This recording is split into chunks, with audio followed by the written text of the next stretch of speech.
श्री स्वामी समर्थ श्री गुरुदेव दत्त अक्कलकोट महाराज की जय. तुम्हा सर्वांचं खूप खूप मनापासून स्वागत आहे आपल्या निष्ठा या युट्यूब चॅनल मध्ये. बघा, अधिक महिना अधिक महिना 17 मे पासून चालू झालेला आणि अगदी आता काही दिवसात हा महिना संपणार आहे. 14 जून पर्यंत अधिक महिना असणार आहे. आणि या अधिक महिन्यामध्ये प्रत्येक भक्तांनी मनापासून सेवा केलेल्या आहेत. हा अधिक महिन्याला खरंच जास्त खूप महत्व आहे. आपण प्रत्येक महिन्यामध्ये सेवा तर करतच असतो. प्रत्येक महिन्यामध्ये आपल्या परीने जेवढ्या सेवा होतात तेवढ्या आपण केलेल्या आहेत.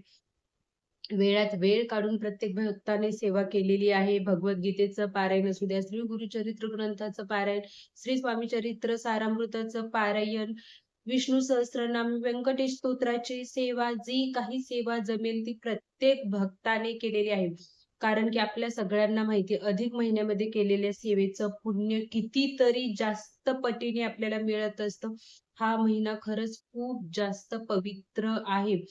बघा, अधिक महिन्याला आपण मलमास देखील म्हणतो. त्यासोबतच पुरुषोत्तम महिना आणि आपल्या सर्वांना माहिती आहे, अधिक महिना हा भगवान विष्णूंना समर्पित असतो. त्याच्यामुळे अधिक महिन्यामध्ये भगवान विष्णूंच्या जेवढ्या तुम्हाला सेवा केल्या जरी असतील, तरी आता अजून काही दिवस बाकी राहिलेले आहेत. तोपर्यंत आपल्याला भगवान विष्णूंची सेवा करायची आहे, आराधना करायची आहे.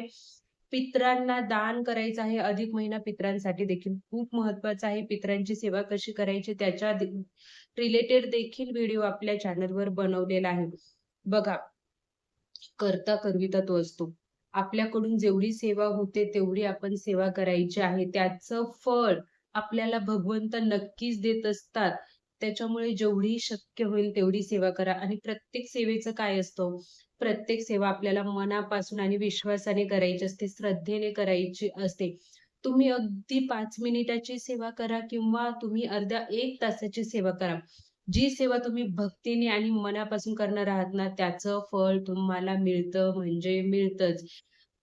मनी नाही भाव आणि देवा मला पाव. तुम्ही फक्त सेवा करताय, पण तुमच्या मनामध्ये भाव नसेल, तर तुम्हाला कुठल्याही सेवेचं फळ मिळणार नाही आहे. त्याच्यामुळे तुम्ही अगदी मी आज तुम्हाला एका मंत्राची सेवा सांगणार आहे. तो मंत्र म्हणण्यासाठी तुम्हाला खूप जास्त वेळ लागणार नाही आहे. पण तुम्ही जर का तो मंत्र मनापासून बोललात ना, तर नक्की तुम्हाला त्या मंत्राचा फळ मिळणार आहे, त्या सेवेचं फळ मिळणार आहे. फक्त 7 दिवसाची आपल्याला ही सेवा करायची आहे. ताई मला 7 दिवसाची जमणार नाही. तुम्ही 5 दिवसाची करा, तुम्ही 3 दिवसाची करा, 1 दिवसाची करा. तुम्हाला जितक्या दिवसाची ही सेवा जमेल, अधिक महिना संपण्यापूर्वी तुम्ही ही सेवा करायला हवी. बघा, आपल्या नित्यसेवा चालूच असतील. आपण स्वामी चरित्र सारामृत ग्रंथाचं पारायण करत असाल किंवा मग तुम्ही नित्यसेवेमध्ये आपण 3-3 अध्याय वाचतो. श्री स्वामी समर्थ नामाचा जप करत असतो. पण त्यासोबत आपल्याला या मंत्राची देखील सेवा करायची आहे. अगदी साधा सोपा मंत्र आहे. यासाठी आपल्याला खूप जास्त काही करायचं नाही आहे. तुम्हाला काय करायचं आहे, फक्त सकाळी तुम्ही देवपूजा झाल्यानंतर देवापुढे दिवा-बत्ती लावायचा आहे. अगदी तुम्हाला देवपूजा झाल्या-झाल्या जरी हा मंत्र बोलायला वेळ मिळत नसेल, तुम्ही अगदी दुपारी बोलू शकता. संध्याकाळी दिवाबत्ती, तुळशीला दिवा लावल्यानंतर, नमस्कार केल्यानंतरही तुम्ही हा मंत्र बोलू शकता. कधी तुम्हाला वेळ मिळेल तेव्हा बोला. फक्त एवढं पाहिजे, की मंत्र बोलताना आपलं मन एकाग्र असलं पाहिजे. मनामध्ये विश्वास असला पाहिजे. हां, तर आपण दिवाबत्ती सकाळ आणि संध्याकाळ करतो. पण तुम्ही दुपारी हा मंत्र बोलत असाल ना, तर दुपारी देखील तुम्हाला देवापुढे दिवा लावायचा आहे. तुम्ही तुपाचा लावू शकता, तेलाचा लावू शकता. असं काही नाहीये, की फक्त तुपाचाच लावावा. शक्य होत असेल तर तुपाचा लावा, शक्य नसेल होत तर तेलाचा दिवा लावला तरी चालेल. आणि त्यानंतर देवाला प्रार्थना करा. माझ्या आयुष्यात येणारी सर्व विघ्न हरा, संकटे दूर करा. ज्या काही अडचणी आहेत त्या दूर होऊ द्या. माझ्या मुलाचं आयुष्य उज्ज्वल होऊ द्या. जे काही तुम्हाला प्रार्थना करायची आहे ती प्रार्थना करा आणि त्यानंतर हा मंत्र तुम्हाला बोलायचा आहे. 11 माळी मंत्र. 7 दिवस बोला, 5 दिवस बोला, 3 दिवस किंवा 1 दिवस. कितीही दिवस बोला, फक्त मनापासून तुम्हाला हा मंत्र बोलायचा आहे. मंत्र कोणता आहे? विष्णू गायत्री मंत्र. ओम नारायणाय विद्महे वासुदेवाय धीमहि तन्नो विष्णू प्रचोदयात. ओम नारायणाय विद्महे वासुदेवाय धीमहि तन्नो विष्णू प्रचोदयात.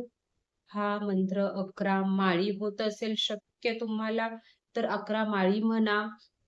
ताई आम्ही जॉबला जातो किंवा घरामध्ये लहान मुले 11 माळी म्हणणं शक्य नाही आहे. ठीक आहे, तुम्ही 1 माळी म्हणा, मनापासून म्हणा. भगवंत हा भक्तीचा भुकेलेला आहे. तुम्ही मनापासून जर त्यांना हाक मारली ना, तर नक्कीच त्यांची कृपा तुमच्यावर होईल. फक्त कोणतीही सेवा मनापासून करा. या महिन्यामध्ये दानाला खूप जास्त महत्त्व आहे. त्याच्यामुळे तुम्ही अजून रोज दान केलं तर खूपच उत्तम. जेवढं शक्य होईल तेवढं तुम्ही दान करा, अन्नदान करा. आपल्या घरचं अन्न वाया जाणार नाही याची काळजी घ्या. आणि व्हिडिओ आवडला तर व्हिडिओला लाईक करा. कमेंटमध्ये श्री स्वामी समर्थ, ओम नमो भगवते वासुदेवाय नमः लिहायला विसरू नका. श्री स्वामी समर्थ.